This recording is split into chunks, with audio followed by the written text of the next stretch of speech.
اعوذ باللہ من الشیطان الرجیم بسم اللہ الرحمن الرحیم المنافقون والمنافقات بعضهم من بعض یأمرون بالمنکر وینہون عن المعروف ویقبضون ایدیہم نسوا اللہ فنسیہم ان المنافقین هم الفاسقون۔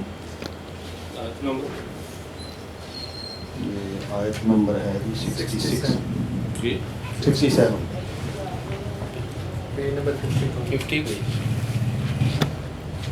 وعد اللہ المنافقین والمنافقات والکفار نار جہنم خالدین فیہا ہی حسبہم ولعنہم اللہ ولہم عذاب مقیم۔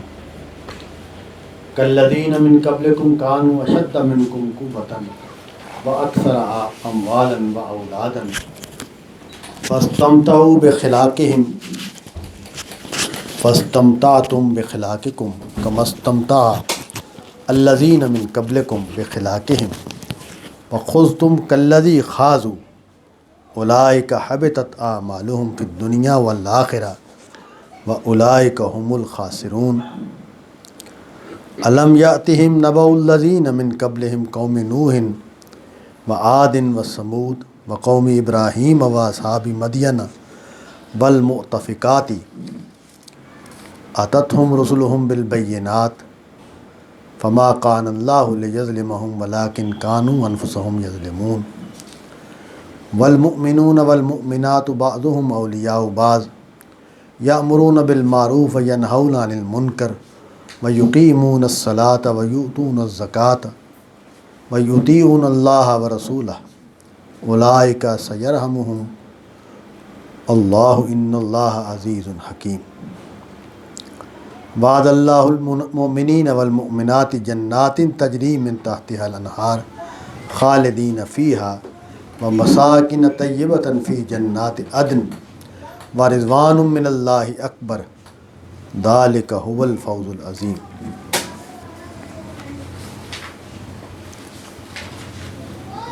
سورہ توبہ کا یہ جو مقام ہے جس کا ہم مطالعہ کر رہے ہیں، اس میں منافقین کو اہل ایمان سے الگ کر دینے کا جو مرحلہ ہے وہ زیر بحث ہے۔ اللہ تعالیٰ نے کیونکہ دینونت یعنی جزا اور سزا کا فیصلہ کر لیا ہوا ہے، اور اب نبی صلی اللہ علیہ وسلم کے مخالفین کو اور آپ کے منکرین کو سزا دی جانی ہے اس دنیا میں، تو اس کے لیے ضروری ہے کہ ان لوگوں کو بھی سزا دی جائے کہ جو بظاہر اہل ایمان بنے ہوئے ہیں اور حقیقت میں حضور صلی اللہ علیہ وسلم کی مخالفت اور معاندت پر کھڑے ہیں۔ تو اب ان کے کریکٹرسٹکس جو ہیں ان کو بیان کیا جا رہا ہے، جس سے واضح ہو جاتا ہے کہ کن لوگوں کو منافق قرار دیا جائے گا اور کون لوگ ہیں جو اس انجام کو پہنچیں گے جو رسول کے منکرین کا انجام ہے۔ اس کے بعد ان کے مقابلے میں اہل ایمان کا گروہ جو ہے اس کا بھی ذکر آیا ہے اور ان کے بھی احوال بیان ہوئے ہیں۔ المنافقون والمنافقات بعضهم من بعض، منافق مرد اور منافق عورتیں یہ ایک دوسرے سے ہیں۔ ایک تو قرآن مجید کے ان مقامات کا ذکر یا ان مقامات کا ہم جب دیکھتے ہیں کہ جہاں خواتین کا ذکر آتا ہے تو وہ خاص پہلو ہے وہاں، کیونکہ عربی زبان یا کوئی بھی زبان ہو تو مطلب ہمارے بھی جو رہنما ہیں، لیڈر ہیں، علماء ہیں، جب وہ تقریر کر رہے ہوتے ہیں تو عورتوں کا الگ سے ذکر کرنے کی کوئی وجہ ہوتی ہے، ورنہ جو بھی بات کی جا رہی ہوتی ہے اس میں مرد اور عورت دونوں مخاطب ہوتے ہیں، اور صیغے وہی بولے جا رہے ہوتے ہیں جو مردوں کے لیے صیغے بولے جاتے ہیں۔ تم لوگ یہ کر رہے ہو، تم لوگوں نے یہ سمجھا نہیں ہے، تم نے خیال نہیں کیا، تمہیں بات واضح نہیں ہوئی، میرا مقصد یہ تھا، میرے ساتھی بنو، میرا ساتھ دو۔ تو ان سارے جملوں میں مرد اور عورت دونوں مخاطب ہیں، لیکن اسلوب یا الفاظ کا انتخاب جو ہے وہ جب کیا جاتا ہے تو وہ مردانہ الفاظ یا صیغوں کا کیا جاتا ہے۔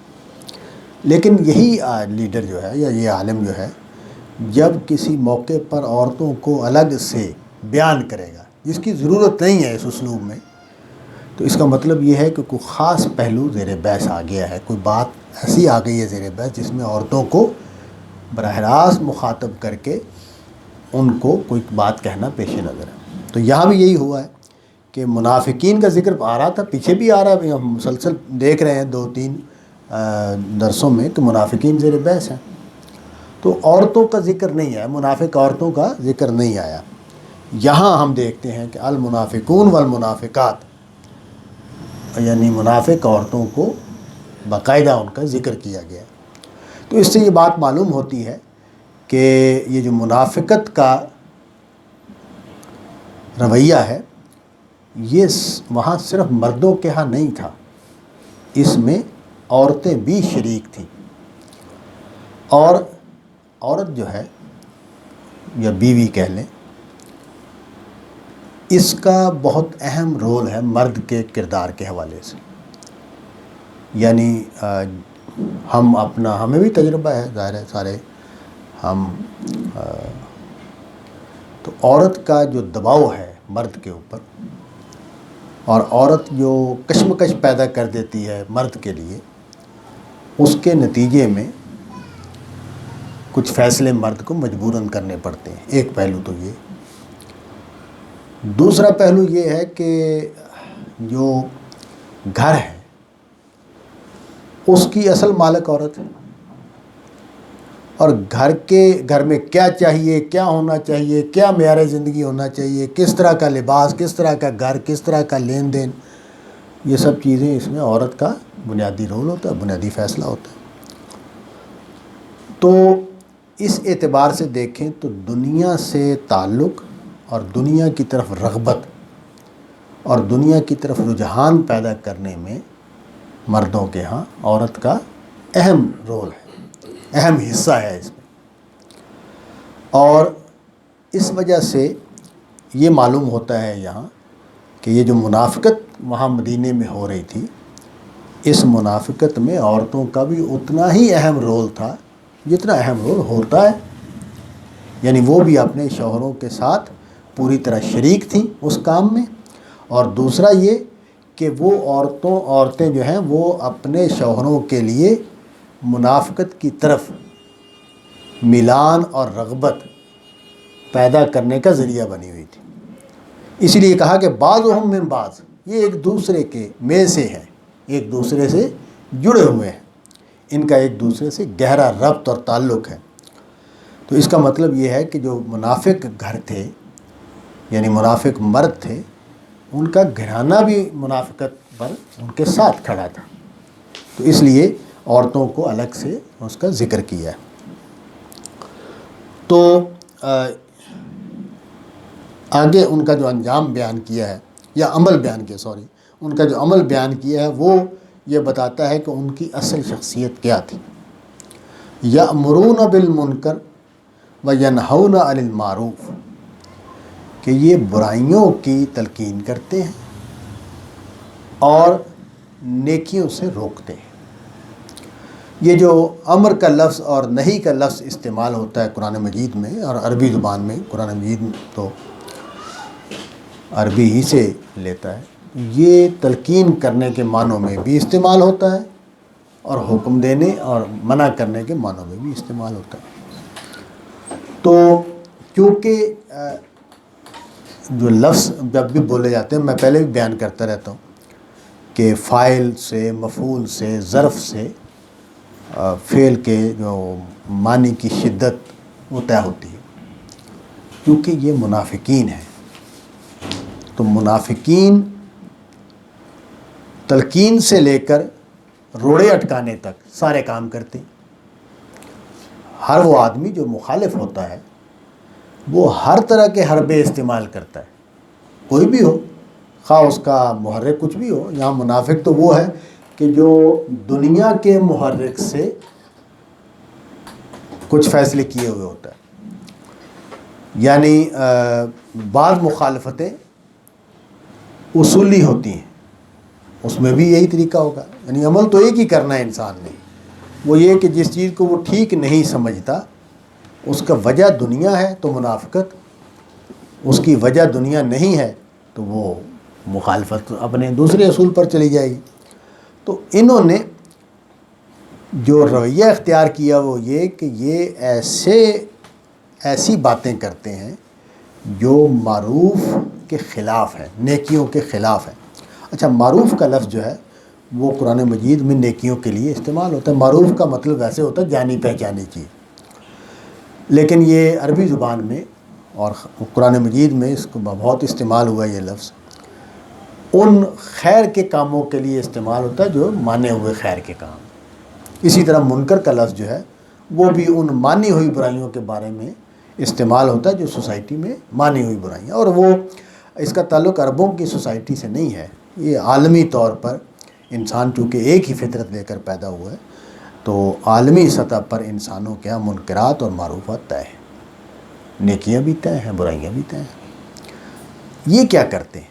یہ کرتے ہیں کہ ایسے رویے اختیار کرتے ہیں، ایسا طریقہ اختیار کرتے ہیں کہ برائیوں کی راہ ہموار ہو، برائیوں کی طرف رغبت پیدا ہو، لوگ برائیوں کی طرف لپکیں اور نیکیوں سے دور رہیں، نیکیوں سے بچیں۔ بالکل وہی کام ہو گیا جو شیطان کرتا ہے۔ شیطان بھی تو یہی کرتا ہے نا، کہ وہ ایسے طریقے اختیار کرتا ہے کہ جس کے نتیجے میں منکرات پھیلتے ہیں اور نیکیاں جو ہیں ان کے لیے راہیں تنگ ہوتی ہیں، مسدود ہوتی ہیں۔ اس وقت جو ہمارا جس زمانے میں ہم جی رہے ہیں اس میں عمومی فضا یہی ہے کہ شیطان اور اس کی ذریت جو ہے اس نے ایسے طریقے ایجاد کر لیے ہیں کہ بڑے بڑے صالحین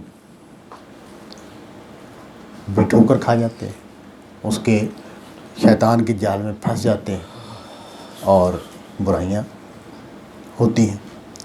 تو یہ جو ہے یہ ان کا، لیکن قرآن مجید یہاں ایک نشانی کے طور پر اس بات کو بیان کر رہے ہیں کہ ان کو پہچاننا ہو تو یہ دیکھو کہ یہ منکر کی تلقین کر رہے ہوتے ہیں، یہ معروف سے روک رہے ہوتے ہیں، معروف کی راہ میں روڑے لٹکا رہے ہوتے ہیں، منکر کے پھیلاؤ اور منکر کے لیے لوگوں میں ترغیب پیدا کر رہے ہوتے ہیں۔ یکبزون ایدیہم، اور یہ اپنے ہاتھ بند رکھتے ہیں، مطلب یہ کہ دین کی راہ میں مال خرچ کرنا ان کے لیے مشکل ہے۔ ظاہر ہے کیوں خرچ کریں گے، وہ تو بظاہر مسلمان بنے ہوئے ہیں، بظاہر امتی بنے ہوئے ہیں، حقیقت میں تو وہ مخالف ہیں۔ اور دوسرا یہ کہ جو مخالفت کا محرک ہے وہ تو دنیا پرستی ہے، دنیا کے مفادات ہیں، تو جو دنیا کے مفادات کا اسیر ہوگا وہ مال کیوں خرچ کرے گا دین کی خاطر۔ میں تو جب بھی اللہ کی راہ میں کچھ پیسے خرچ کرتے ہیں تو اس کے پیچھے محرک خدا کی رضا ہے نا۔ اگر خدا کی رضا کا محرک نہ ہو تو میں اپنے پیسے اپنے اوپر ہی خرچ کروں گا، یعنی میں دوسرے کو پیسے کیوں دوں، میں دین کے لیے پیسے کیوں نکالوں۔ اس کے پیچھے ایک ہی وجہ ہوتی ہے کہ میں اپنے خدا کی رضا چاہتا ہوں، خدا کو راضی کرنا چاہتا ہوں۔ تو یہ ان کا مسئلہ ہی نہیں ہے، ان کا مسئلہ تو ہے دنیا کا حصول، دنیا کے مفادات کا حصول، اس لیے وہ اپنے ہاتھ باندھے رکھتے ہیں۔ نسوا اللہ، انہوں نے اللہ کو بھلا دیا، فنسیہم، تو اللہ نے ان کو بھلا دیا۔ اچھا، یہ جو نسوا اللہ کا لفظ ہے یہ اگرچہ ہمارے ہاں منافقت، وہ والی منافقت تو نہیں ہے کہ یعنی اکثریت جو مسلمان ہیں اس وقت ان کی اکثریت میں وہ منافقت نہیں ہے جو وہاں پائی جاتی تھی کہ لوگ بظاہر مسلمان بنے ہوئے ہیں، حقیقت میں مسلمان نہیں ہیں۔ اب جو مسلمان ہیں وہ چونکہ نسلی مسلمان ہیں، تو اس لیے ان کو بظاہر مسلمان بننے کی ضرورت نہیں ہے، نہ اس طرح کا کوئی پریشر ہے، نہ دباؤ ہے، لیکن حقیقت میں وہ خدا کو بھولے ہوئے ہیں۔ نسوا اللہ، انہوں نے اللہ کو بھلا دیا ہے۔ اللہ کو بھلا دیا ہے مطلب یہ ہے کہ غفلت جو ہے یہ ایک بڑا جرم ہے۔ جرم کی حالت میں ہے وہ انسان جو اللہ سے غافل ہے، جس نے اللہ کو بھلا دیا ہے۔ اور میں یہ دیکھتا ہوں کہ میری فیملی میں، میرے ماحول میں ایسے لوگ موجود ہیں کہ جن کو روزی کمانے کی فکر ہے، بچوں کی تعلیم کی فکر ہے، لباس کی فکر ہے، گھر بنانے کی فکر ہے، کاروبار کو آگے بڑھانے کی فکر ہے، لیکن اگر فکر نہیں ہے تو اپنی آخرت کی فکر نہیں ہے، بالکل بھولے ہوئے۔ خدا کا ذکر محاورتاً آتا ہے یا اس وقت آتا ہے جب کوئی بڑی مصیبت یا مشکل میں پھنسے ہوئے ہوتے ہیں، تو نسوا اللہ، اللہ کو انہوں نے بھلا دیا۔ اس کی سزا جو قرآن مجید نے بیان کی ہے وہ تو منافقین کے لیے بیان کی ہے، اور اس کا اندیشہ ہے کہ اس طرح کے غافل جیسے ہمارے ہاں پائے جاتے ہیں ان کو بھی یہی سزا ملے۔ فنسیہم، اللہ نے ان کو بھلا دیا۔ اور اس کی جو تفسیر ایک دوسری جگہ پر قرآن مجید میں آئی ہے وہ بڑی خوفناک ہے۔ وہ یہ کہ قرآن مجید میں ایک جگہ پہ آیا ہے کہ جو زندگی گزارتا ہے اللہ کی یاد سے ہٹ کر، تو اللہ اس پر ایک شیطان مسلط کر دیتا ہے اور پھر وہ اس کے حوالے ہو جاتا ہے۔ تو یہ جو بات ہے کہ فنسیہم، اس کا مطلب یہ بنتا ہے کہ اللہ نے ان کو بھلا دیا، یعنی اللہ نے پھر ان کی شیطانوں سے حفاظت کی ذمہ داری ختم کر دی۔ یہ میں کئی بار ذاتی طور پر اس کا مجھے تجربہ ہوا ہے کہ بعض اوقات دل میں حرص یا ہوس یا انا کوئی جذبہ پیدا کرتی ہے، تو ایسی رکاوٹ آتی ہے کہ میں برائی سے بچ گیا ہوں۔ یہ جو ہے یہ خدا کی طرف سے حفاظت کا ظہور ہے کہ اللہ تعالیٰ نے واقعہ نہیں ہونے دیا۔ میرے ہاں جذبہ پیدا ہو گیا، خیال پیدا ہو گیا، تحریک بھی پیدا ہو گئی، لیکن اللہ نے ایسی رکاوٹ پیدا کر دی کہ میں برائی کرنے سے محفوظ رہا۔ اور حضرت یوسف علیہ السلام کا جو واقعہ ہے وہ تو بہت ہی بڑا واقعہ ہے۔ اس میں تو خیر میں بہت تفسیریں پڑھی ہیں، مجھے کبھی تسلی بخش تفسیر نہیں ملی اس کی، کہ اللہ تعالیٰ کہتے ہیں کہ لولا رأى برہان ربہ، اگر وہ اپنے رب کی برہان نہ دیکھتا تو گناہ کر لیتا۔ یعنی ان کی حفاظت، کیونکہ وہ واقعہ بھی بہت بڑا ہے کہ ایک ایسی صورتحال میں بندے کو ڈال دیا گیا کہ جس میں بچ نکلنا بہت ہی مشکل کام ہے۔ ظاہر ہے ایک انسان جو ہے اس کے اندر جو جذبات ہیں ان کو بھڑکانے کی ساری جو واردات ہے وہ ہو گئی ہے، اور اس کے بعد اللہ نے ان کو اس برائی سے بچایا۔ تو یہ جو فنسیہم ہے یہ بہت ہی، یعنی ہمارے لیے اس میں وہ بڑے معنی ہیں کہ آدمی اگر خدا کی بندگی میں ہو، گناہ تو ہم سے ہوتے ہیں، یہ تو کبھی نہیں ہوتا کہ ہم ایسی حالت میں چلے جائیں کہ ہم سے گناہ نہ ہو۔ میرا چونکہ واسطہ اہل دین سے رہا ہے، اور خوش قسمتی ہی کہنا چاہیے مجھے کہ میں نے اپنے زمانے کے بہت ہی بڑے لوگوں کو قریب سے دیکھا ہے، ان کے ساتھ وقت گزارا ہے، تو کوتاہیاں، غلطیاں یہ ہوتی ہیں۔ اور اسی طرح وہ یہ جو تین چیزیں میں نے ابھی بیان کی کہ کہیں انا آڑے آ گئی، کہیں حرص آڑے آ گئی، کہیں ہوس آڑے آ گئی، وہ آتی ہے۔ لیکن اللہ تعالیٰ جیسے یہاں کہا کہ فنسیہ ہوں، کہ میں نے ان کو بھلا دیا، وہ نہیں ہوا ہوتا ان کے ساتھ، چنانچہ وہ نکلتے ہیں، اپنے آپ کو ٹھیک کرتے ہیں، تلافی کرتے ہیں، معافی مانگتے ہیں، یہی ان کی عظمت ہے۔ یعنی حضور نے جو جواب دیا وہی جواب ہے، اصل جواب، کہ صحابہ نے پوچھا کہ کیا ایسا ہو سکتا ہے کہ ہم گناہ نہ کریں؟ تو آپ نے فرمایا کہ اگر یہ ہو جائے گا تو اللہ تمہیں اٹھا لے گا اور ایسے لوگ پیدا کرے گا جو گناہ کریں اور توبہ کریں۔ تو اصل بات وہی ہے کہ ہم سے غلطیاں ہونی ہیں، کوتاہیاں ہونی ہیں، کمیاں ہونی ہیں، اور ہم ہر وقت حالت استغفار میں رہیں، توبہ کی حالت میں رہیں، تاکہ یہ والا مرحلہ نہ آ جائے کہ اللہ ہمیں بھلا دے، اللہ ہماری حفاظت سے ہاتھ اٹھا لے، گناہوں سے حفاظت، مصیبتوں سے حفاظت سے۔ وجہ کیا بیان کی؟ ان المنافقین هم الفاسقون۔ اس کا سبب یہ ہے، کیوں اللہ نے ان کو یہ سزا دی کہ اللہ ان سے ہاتھ اٹھا لیا، اللہ نے ان کے بارے میں پرواہ کرنی بند کر دی، اس لیے کہ یہ اصل میں نافرمان ہے۔ فاسق کا لفظ جو ہے وہ قرآن مجید میں اسی معنی میں تقریباً استعمال ہوتا ہے جس معنی میں ہم کسی دائرے سے نکلے ہوئے آدمی کو کہتے ہیں۔ شیطان کے بارے میں بھی یہ لفظ استعمال ہوا۔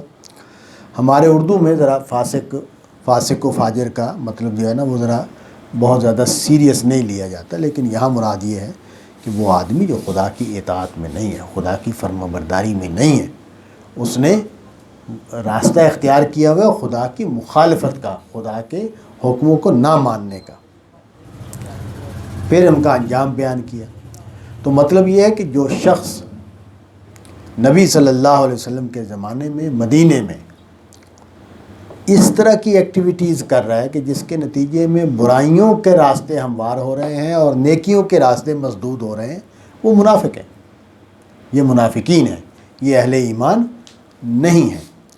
لہٰذا تم لوگ اس معاملے میں خبردار رہو، سنجیدگی سے غور کرو کہ کون بندہ کس طرح کی ایکٹیویٹیز کر رہا ہے، اور اس کے بارے میں تمہارا رویہ تبدیل ہونا چاہیے، کیونکہ یہ سزا بیان کرنے کی سورہ ہے نا، تو اس لیے اس کو بیان کر دیا۔ اب آگے بیان کیا کہ ان کا انجام کیا ہے۔ وعد اللہ المنافقین والمنافقات والکفار نار جہنم خالدین فیہا۔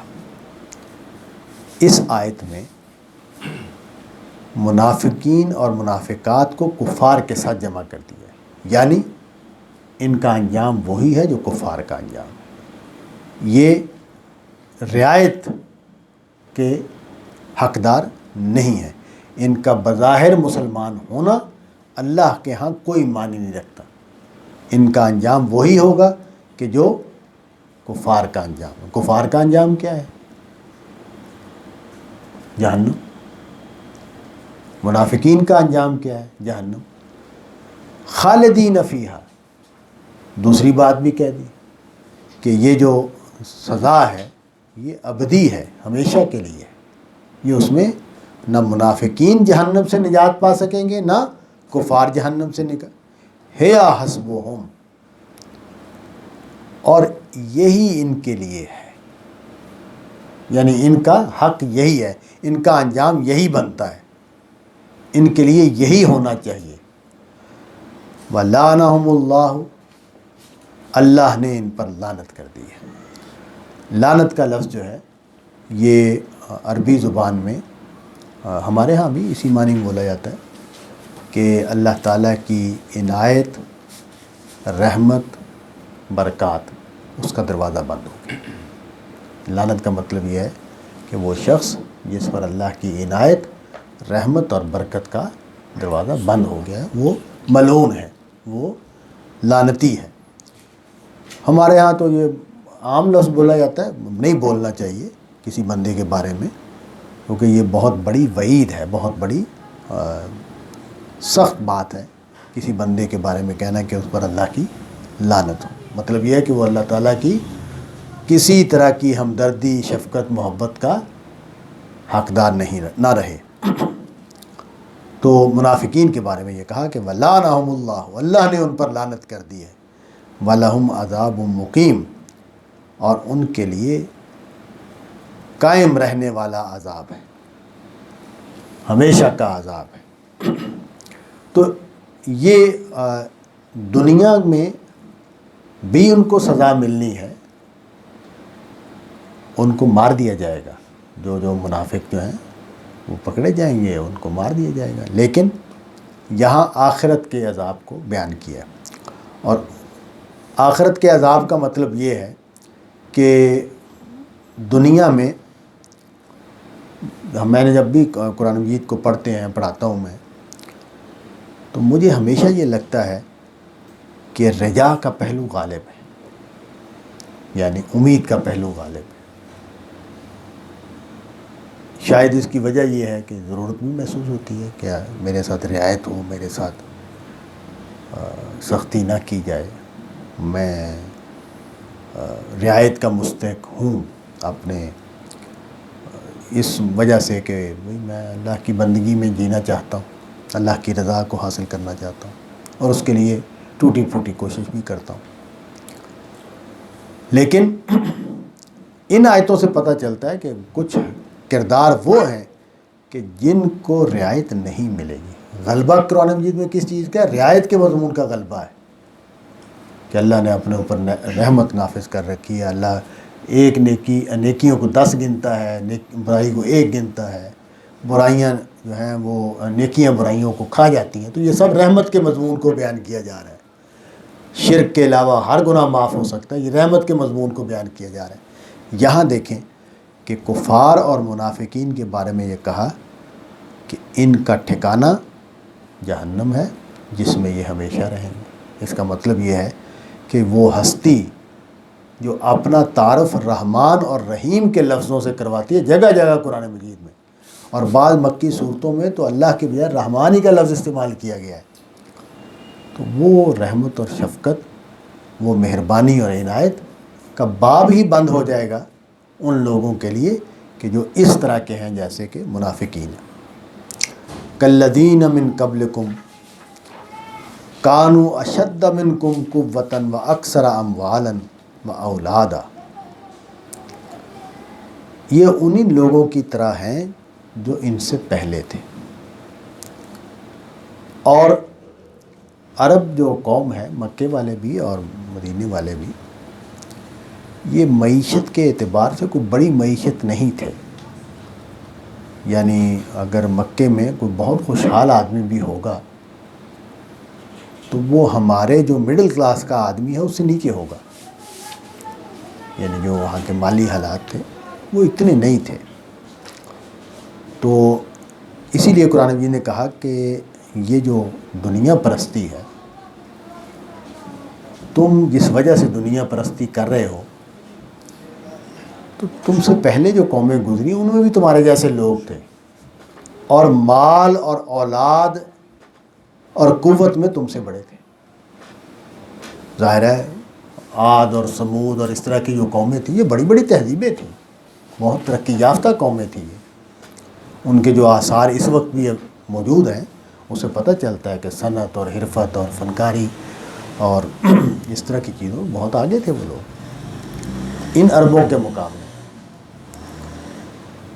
میں نے کچھ تصویریں دیکھی ہیں قدیم چیزوں کی، مطلب آج سے 300 سال پہلے کی، 400 سال پہلے کی، تو وہ کچھ بھی نہیں ہے، بہت ہی مطلب ہے کہ لو لیول کی زندگی ہے جو یہ لوگ گزار رہے تھے۔ تو کہا کہ یہ جو تم ان حالات میں اپنے تھوڑے سے مال اور تھوڑی سی شان اور تھوڑا سا اقتدار، اس کے لیے تم یہ منافقت کر رہے ہو، تم سے پہلے تو تم انہی کی طرح ہو، اور وہ تم سے مال میں بھی قوت یعنی اقتدار میں بھی تم سے زیادہ تھے، شان و شوکت میں بھی تم سے زیادہ تھے، مال و اولاد میں بھی تم سے زیادہ تھے۔ اچھا، اولاد کا ذکر اس لیے کیا، موجودہ زمانے میں یہ لفظ ذرا اس کی جو گہرائی ہے یا وسعت ہے اس کو سمجھنا ذرا مشکل ہے، کیونکہ اب ہم جس کے کوئی بچے 4 ہوں وہ ذرا شرمندہ بتاتا ہے کہ یہ میرے 4 بچے ہیں۔ تو اس زمانے میں کثرت اولاد پر فخر کیا جاتا تھا، اور اولاد طاقت کی علامت تھی۔ جس کے یعنی جو قبائلی نظام ہے اس میں جس کے 10 بیٹے ہیں 8 بیٹے ہیں وہ بڑا ہے، وہ بڑا آدمی ہے، لوگوں کو پتہ ہے اس کے 10 بیٹے ہیں، لوگ اسے ڈرتے تھے کہ بھئی اس سے بات نہیں ہو سکتی، جوان بیٹوں کا باپ ہے۔ تو یہ جو چیز تھی اس لیے یہاں اولاد کا ذکر ہے۔ یہ تو اب الٹ ہو گئی نا، تصویر ہی خراب ہو گئی ہے ساری کی ساری۔ اب تو اولاد ہونا ہی شاید کچھ عرصے میں وہ ہو جائے، پرابلم بن جائے، جیسے مغرب میں بنا ہوا ہے۔ تو وہاں زور لگایا جا رہا ہے کہ بچے پیدا کرو، لیکن یہ کہ وہاں عربوں میں یہ فخر شان کا ذریعہ تھی اولاد، اس لیے اس کا ذکر کیا کہ وہ تم سے قوت میں، مال میں اور اولاد میں تم سے بڑھ کر تھے۔ کیا ہوا؟ اچھا، اس کو یہاں ذکر اس لیے کیا کہ مسلمان یا مومن صادق اس کے دل میں کہیں نہ کہیں یہ تمنا ہوتی ہے کہ میں خدا کا بندہ ہوں، خدا کو مانتا ہوں، اس کی عبادت کرتا ہوں، اس کا ذکر کرتا ہوں، ہر حال میں اس کا شکر کرتا ہوں۔ تو جیسے اقبال نے کہا ہے کہ رحمتیں ہیں تیری اغیار کے کاشانوں پر، برق گرتی ہے تو بیچارے مسلمانوں پر۔ تو یہ اسی نفسیات کا اظہار ہے کہ بھئی مجھے خوشحال ہونا چاہیے اور اس کو بدحال ہونا چاہیے۔ قرآن مجید نے کئی جگہوں پر اس کو بیان کیا کہ نہیں، دنیا میں ہم اس اصول پر دے ہی نہیں رہے، نہ اس اصول پر محروم کر رہے ہیں۔ نیکی اور بدی کے اصول پر محرومی اور عنایت کا حکم نہیں ہوتا، وہ امتحان کے اصول پر ہوتا ہے وہ۔ اور یہاں کیا کہا کہ فاستمتعوا بخلاقہم، انہوں نے اپنے حصے سے فائدہ اٹھایا، یعنی جو اللہ نے ان کو دیا ہوا تھا اس سے فائدہ اٹھایا، اور تم بھی اپنے حصے سے فائدہ اٹھا لو، ہم چھینیں گے نہیں۔ سورہ بنی اسرائیل میں کہا کہ دنیا میں ہم دیتے ہیں، دونوں کو دیتے ہیں، وہاں فکرہ یہ بنایا ہے کہ دنیا میں ہم دونوں کو دیتے ہیں، اہل ایمان کو بھی دیتے ہیں اور اہل کفر کو بھی دیتے ہیں، اہل فسق کو بھی دیتے ہیں۔ تو یہ کہا کہ ٹھیک ہے، یہ دنیا ہے، دنیا میں امتحان کے لیے دیا جا رہا ہے، انہوں نے جو ان کے نصیب میں لکھا تھا انہوں نے اس سے فائدہ اٹھایا، جو تمہارے نصیب میں لکھا ہے تم اس سے فائدہ اٹھاؤ۔ اسی طرح جیسے تم سے پہلے والوں نے فائدہ اٹھایا اپنے حصے سے، جرم ان کا کیا تھا اور تمہارا کیا؟ خذتم کالذی خاضوا، تم نے بھی اسی طرح نکتے جس طرح انہوں نے نکالے تھے۔ یعنی یہ دیکھیں، ایک بات مولانا وحید الدین خان نے لکھی ہے اپنی کتاب میں، تعبیر کی غلطی جو ان کی کتاب ہے اس کا اینڈ انہوں نے کیا ہے اس کے اوپر، کہ کسی بھی بات کے جواب میں کوئی بات کہی جا سکتی ہے، یعنی کوئی بڑی سے بڑی بات کہہ دے، اس کے جواب میں آپ کوئی نہ کوئی بات کہہ سکتے ہیں۔ ڈرنا اس دن سے چاہیے جس دن یہ زبان بند ہو جائے گی۔ خدا کے سامنے جب ہم کھڑے ہوں گے تو وہاں نہیں بات بن سکے گی، وہاں حقیقت جس طرح سامنے آ جائے گی، اس کے بعد کوئی توجیہ، کوئی تعویل ہم کرتے ہیں نا، جیسے گھروں میں لڑائی ہو رہی ہوتی ہے، نہیں میرا مطلب یہ تھا، میں اصل میں یہ کہنا چاہتا تھا، نہیں میں تو تمہارا مخلص ہوں، میں تمہارے خیر خواہی میں بات کر رہا تھا، بات کی نہیں تھی خیر خواہی میں، بات تو غصے سے کی تھی، بات تو ناراضی سے کی تھی، لیکن بات بنا دی۔ وہ اگلا بیچارہ چپ کر گیا، میں کیا کہوں، یہ بندہ تو اتنے کر رہا ہے بات۔ تو دنیا میں ہر نقطہ، ہر بات میں سے کوئی نہ کوئی نقطہ نکالا جا سکتا۔ اب لفظ بدل دیں، مطلب میں نے کوئی بات کی تو آپ نے ایک جملہ بول دیا، وہ یہ جی ماڈرن علماء ہیں، مغرب سے متاثر ہیں، ختم ہوئی بات، کوئی سننے کے لیے تیار ہی نہیں ہے۔ تو یہ اس کو کہا کہ خذ تم نے نکتے نکالے، تم نے اس میں سے باتوں سے باتیں نکالی، اصل حقیقت کی طرف نہیں گئے، اصل بات کی طرف نہیں گئے، بلکہ اس لیے میں نے پھر یہ کیا اپنے آپ کو، جو بندہ ٹریننگ کرتا ہے اپنی، تو میں نے کہا کہ بھئی طنز کا جملہ نہیں بولنا، طنز کا جملہ نہیں بولنا، اگر تنقید کرنی ہے تو سیدھی تنقید کرو، طنز یا جملے بولنے کی ضرورت نہیں ہے، مذاق نہیں اڑانا، تنقید کرنی ہے تو سیدھی میں تم سے اختلاف کرتا ہوں، مجھے یہ بات ٹھیک نہیں لگتی، یہاں سے بات شروع کرو، اس کی بنیاد یہ ہے، اس وجہ سے میں کہہ رہا ہوں۔ تو مطلب یہ ہے کہ یہ جو باتیں بنانا ہے،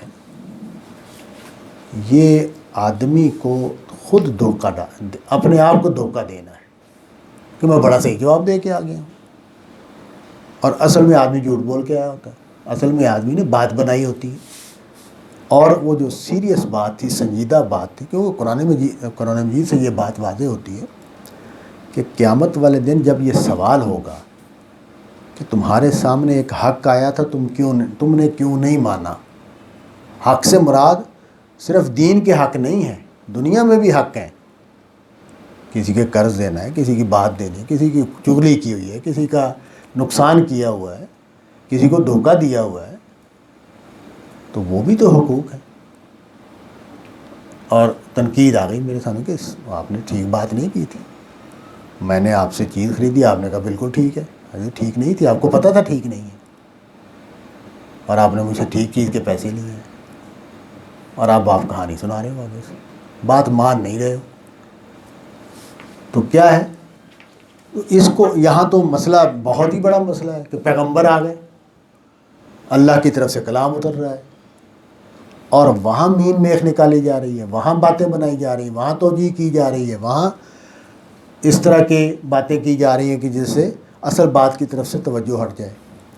تو اس کو کہا کہ خذ کالذی خاضوا اولئک حبطت اعمالهم فی الدنیا والآخرہ، یہ وہ لوگ ہیں کہ جن کے اعمال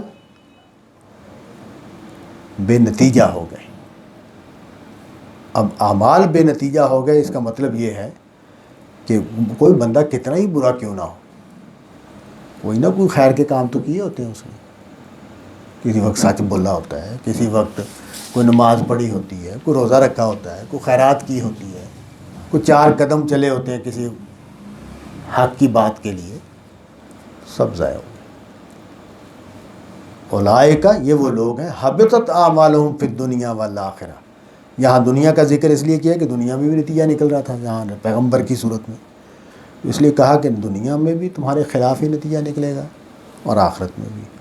اولئک هم الخاسرون، یہ ہیں اصل میں گھاٹے میں پڑے ہوئے لوگ، یعنی یہ ان کا نصیب گھاٹا ہے، نقصان ہے۔ اسی لیے آگے ان لوگوں کا ذکر کر دیا جن پر عذاب آیا تھا۔ الم یأتہم نبأ الذین من قبلہم قوم نوح وعاد وثمود وقوم ابراہیم واصحاب مدین والمؤتفقات، تو ان کے سامنے خبریں نہیں آئیں ان لوگوں کی جو ان سے پہلے تھے، کیونکہ اوپر ذکر کیا تھا نا کہ تم انہی کی طرح ہو جو تم سے پہلے تھے، اور وہ تم سے زیادہ طاقتور بھی تھے، دولت والے بھی تھے، اولاد والے بھی تھے۔ تو جب ان کا انجام وہ ہوا جو ہوا، تو تم کس بات سے بے خوف ہو؟ کیا تمہارا وہ انجام نہیں ہوگا جب کہ تم ان کے مقابلے میں اتنے طاقتور بھی نہیں ہو، اتنے مال والے بھی نہیں ہو، اتنی اولاد والے بھی نہیں ہو؟ تو اب بڑی بڑی قوموں کا ذکر کر دیا جو ان کے ارد گرد پائی جاتی تھی۔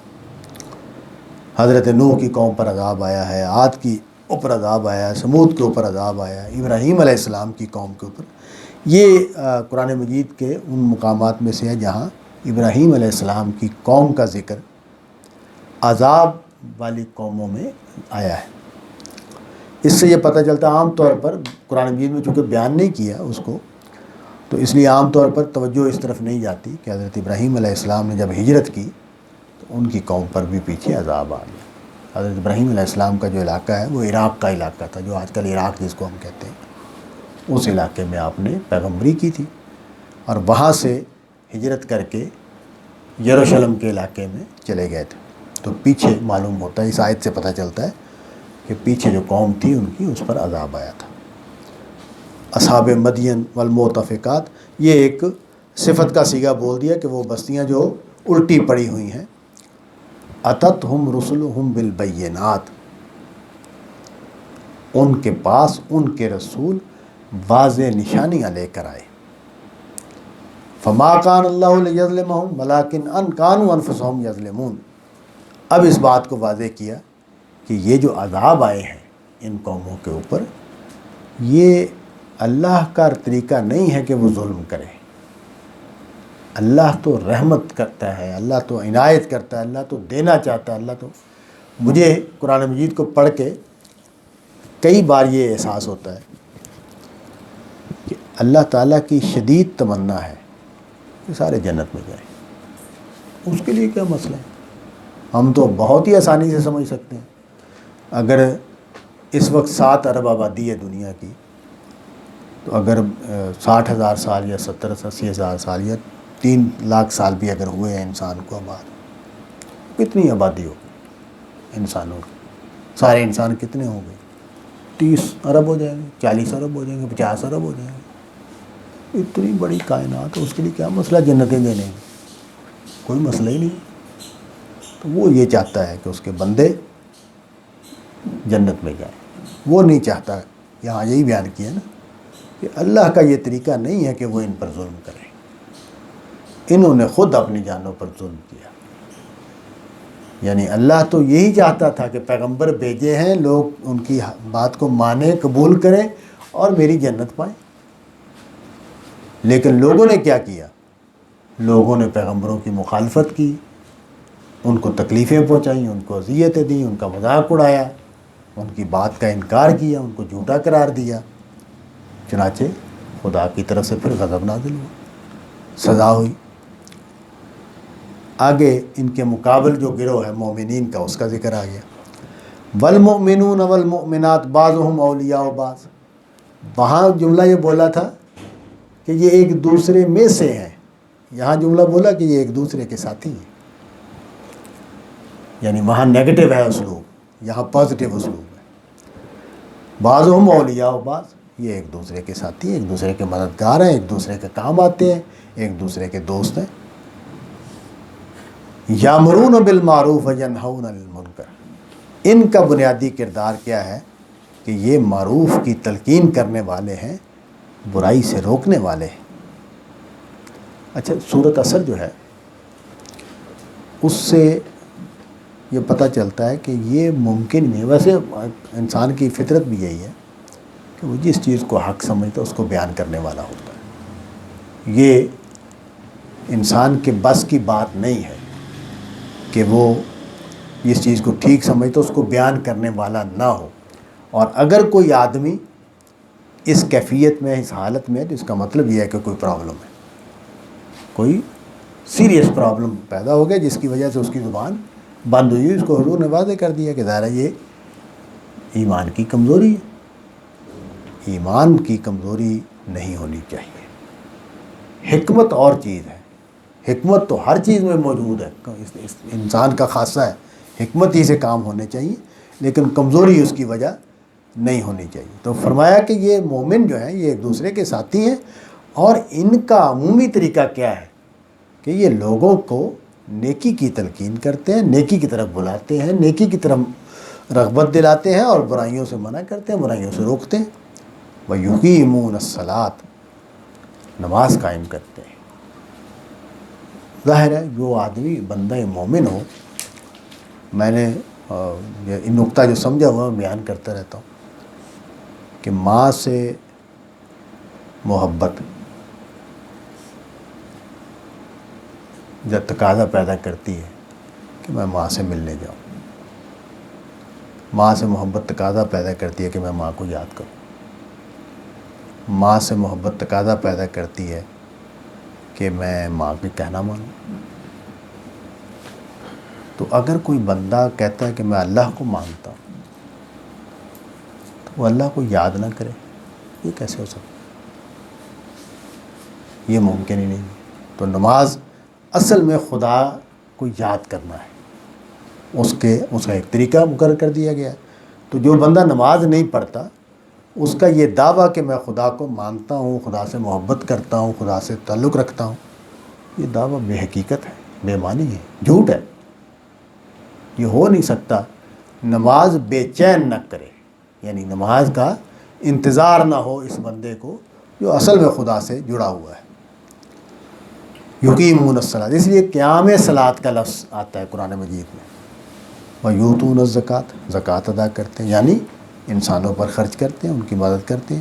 ویطیعون اللہ ورسولہ، اور اللہ اور اس کے رسول کی۔ یہ تو اس سیاق و سباق میں ہے کہ منافق کیا کر رہے ہیں کہ وہ اللہ اور اس کے رسول کی نافرمانی کر رہے ہیں، یہ اللہ اور رسول کی کے حکم میں ہے، کہنا ماننے میں ہے۔ اولئک سیرحمہم اللہ، یہ وہ لوگ ہیں کہ جن پر اللہ رحمت کرے گا، جن پر اللہ مہربان ہوگا۔ ان اللہ عزیز حکیم، یہ جو ہے عزیز کا لفظ، یہ تو اس لیے بولا کہ اللہ کے لیے یہ کوئی مسئلہ ہی نہیں کہ وہ کس پر عنایت کرے اور عنایت کرنے کا فیصلہ کرے اور اس کو عنایت سے وہ تک پہنچے۔ عزیز ہے، وہ طاقت رکھتا ہے، اور حکیم کا لفظ ساتھ بول دیا کہ اللہ کی جو طاقت ہے، اقتدار ہے، غلبہ ہے اس کا، وہ اخلاقی اصولوں پر چلتا ہے، یہ نہیں الٹپ نہیں ہے۔ حکیم کا مطلب یہ ہے کہ یوں نہیں ہے کہ جس کو چاہا نواز دیا، جس کو چاہا محروم کر دیا، یوں نہیں ہے، وہ حکیم ہے، اس کے فیصلے اصولوں پر ہوتے ہیں۔ وعد اللہ المؤمنین والمؤمنات جنات تجری من تحتها الانہار خالدین فیہا، ان کا بھی انجام بیان کیا تھا جہنم کی صورت میں، ان کا جنت کی صورت میں بیان کیا کہ اللہ نے مومنوں سے اور مومن مردوں سے اور مومن عورتوں سے، یہاں دیکھیں مومن عورتوں کا ذکر کیا ہے اس لیے کہ ان کے مقابلے میں منافقین کی عورتوں کا ذکر ہوا، تو کہا کہ ان کے لیے ہم نے وہ گھنے باغ بنا رکھے ہیں کہ جن میں وافر پانی ہوگا، خالدین فیہا، یہ بھی اس میں ہمیشہ رہیں گے۔ ومساکن طیبۃ، بہت ہی پاکیزہ ٹھکانے، فی جنات عدن، ہمیشہ رہنے والے باغوں میں، ورضوان من اللہ اکبر، اور اللہ کی رضا جو سب سے بڑی چیز ہے، ذالک هو الفوز العظیم، اور یہ بہت بڑی کامیابی ہے۔ اس میں رضوان من اللہ پر میں 2-3 جملے بول دوں کہ خدا کا جو تعارف قرآن مجید میں ہے وہ ایک ایسی ہستی کا تعارف ہے کہ جو انسانوں کے ساتھ جذباتی تعلق رکھتی ہے، اپنے نیک بندوں کے ساتھ۔ یہ جب جملہ قرآن میں آتا ہے کہ اللہ ان سے محبت نہیں کرتا یا اللہ ان سے محبت کرتا ہے، اس کا مطلب یہ ہے کہ اللہ تعالیٰ کا جو طریقہ ہے ہم انسانوں کے ساتھ، وہ شخصی ہے، وہ مشینی نہیں ہے، مکینیکل نہیں ہے، بلکہ وہ اس میں جذبات شامل ہیں۔ تو یہ رضوان من اللہ اکبر کا مطلب یہ ہے کہ وہاں خدا کی خوشنودی حاصل ہوگی، خدا کا قرب حاصل ہوگا، خدا کی براہ راست عنایات حاصل ہوں گی، خدا کے ساتھ قرب حاصل ہوگا۔ اس لیے اسی لیے کہا کہ یہ سب سے بڑی بات ہے، یعنی یوں نہیں ہے، یعنی ماں کی جپھی بھی ملے گی، روٹی بھی ملے گی اور ماں کی جپھی بھی ملے گی۔ مطلب یہ ہے کہ اگر روٹی ڈال دی جائے آگے، ہم مہمان کسی کے ہاں جائیں تو وہ ان کو ہم پسند نہ آئے تو وہ ہمارے آگے چائے بھی رکھ دیں، بسکٹ بھی رکھ دیں، تو ان میں وہ مزہ ہی نہیں ہے کہ جو مزہ اس چائے میں آئے گا کہ جس کا میزبان بھی خوش ہو رہا ہو، استقبال بھی کر رہا ہو، اس کے چہرے پر بھی استقبال ہو، اس کے جذبات میں بھی استقبال ہو۔ تو یہ ہے جس کو یہاں کہا گیا کہ جنت جو ہے وہ خدا کی میزبانی کی جگہ ہے، خدا میزبان بنے گا، خدا اپنے بندوں کو عنایات اور قرب اور اپنی خوشنودی ظاہر ہوگی خدا کی وہاں۔ اللہ تعالیٰ ہمیں توفیق دے کہ ہم ایسے ہی اہل مومن قرار پائیں قیامت والے دن۔